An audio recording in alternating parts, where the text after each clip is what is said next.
The bell above the cafe door chimed softly as sunlight poured through the wide glass windows, and in that bright, ordinary moment, Alina more felt the familiar weight of being unseen pressed down on her chest. Her fingers tightened around her phone, the screen already open to the Notes app, where she had typed her coffee order in large, clear letters. She took a steady breath, reminding herself that this was just another day, just another cafe. Yet her heart still raced the same way it always did when she stepped into places built for voices she could not hear. If you believe in kindness, second chances, and quiet moments that change lives, please like, comment, share this video, and subscribe to Kindness Hub right now. Your support helps stories like this reach hearts that need them. Alina was 28, a graphic designer who worked from home, and profoundly deaf since birth. She loved this cafe because it was filled with light, green plants, and the smell of freshly ground coffee beans that reminded her of mornings with her late grandmother. But loving a place did not make it easy to exist in it. As she waited in line, she noticed the barista's lips moving quickly, a practiced rhythm she could never quite follow. When it was her turn, Alina lifted her phone, smiling politely, hoping the words on the screen would be enough. The barista glanced at the phone, then at Alina, confusion flickering across her face before she turned to call someone else for help. Alina's smile stiffened. She felt the familiar heat rise in her cheeks as people behind her shifted, their impatience visible in their body language even if she could not hear their sighs. Alina tried again, pointing gently to the screen, then to the menu board, her gestures careful and apologetic, as if she were the one causing trouble. The barista nodded uncertainly, started to prepare something, then stopped, shaking her head. The line grew longer. Alina's shoulders curved inward, her confidence shrinking with each second. She considered stepping aside, pretending she had forgotten something, leaving without the coffee she had walked 10 minutes in the warm morning sun to get. It would have been easier than standing there, exposed and misunderstood, in a room full of soundless judgment. That was when she noticed a man a few places back, holding the hand of a small boy who was busy watching the spinning pastry display. The man's name was Noah Calder, though Alina did not know that yet. He was 35, with tired eyes softened by patience, and he wore the quiet look of someone who had learned to move through life carrying more responsibility than most.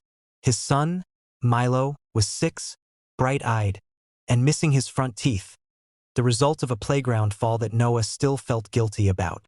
They were regulars at the cafe, part of a routine Noah clung to since becoming a single father 2 years earlier. Noah had noticed Alina the moment the confusion began. He saw the way her hands moved, the careful expressions on her face, and recognized the situation instantly. His younger sister had been deaf, and though she had passed away years ago, the language of her hands had stayed with him, etched into muscle memory and love. Without hesitation, Noah stepped forward, gently guiding Milo to his side.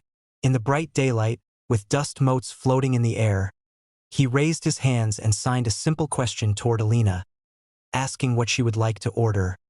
Alina froze. For a heartbeat, she thought she had imagined it, another wishful projection of what she needed most in that moment. Then she saw it clearly, the shape of the signs, the calm assurance behind them. Her breath caught, and her eyes filled before she could stop herself.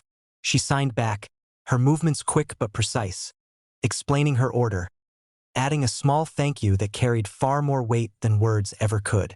The tension she had been holding melted away, replaced by a warmth that spread through her chest. Noah turned to the barista, translating smoothly, his voice steady and kind. The transaction suddenly became simple, almost effortless. The barista smiled with relief and nodded, grateful for the clarity. The line moved again. Alina stepped aside, her coffee now being prepared, her heart still pounding but for an entirely different reason. Milo looked up at her and waved enthusiastically, and Alina waved back, laughter shaking her shoulders silently. In that brief exchange, something fragile and beautiful formed, a reminder that connection did not require sound, only effort. As Alina waited for her drink, she felt lighter than she had in weeks. The cafe looked different now, brighter, more welcoming. When Noah and Milo received their order, Noah signed a gentle goodbye, and Alina returned it, her smile wide and unguarded. He left without expecting thanks, without making the moment about himself.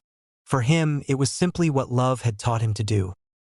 Alina carried her coffee to a small table by the window, sunlight warming her face.